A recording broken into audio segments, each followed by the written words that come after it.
Saxon Course 2, Lesson 61 is on area of a parallelogram and angles of a parallelogram. So the area of the parallelogram is the base times the height. So the base is going to be the bottom of your parallelogram.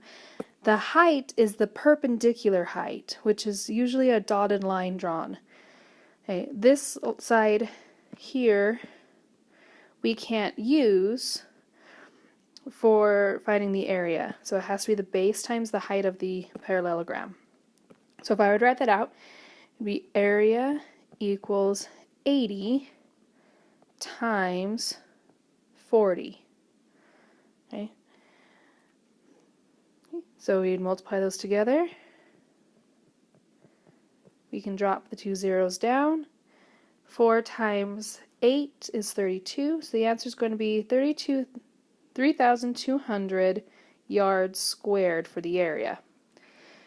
Now for the perimeter is going to be all the way around the shape. So you're going to use these sides here. Okay, and you will ignore the height because perimeter is the length around. So it's going to be 80 plus 80 plus 50 plus 50 yards. Okay, I add all that up, I get 260 yards as my perimeter. Okay. Alright, in this one we have the angles. So angle D is 110 degrees. It wants me to find the measures of A, B, and C in this. With a parallelogram, the opposite angles are equal to each other. So that means that D and B will be equal to each other. So angle B is going to also equal 110 degrees. Now if you add angle A plus angle D, you get this straight line here.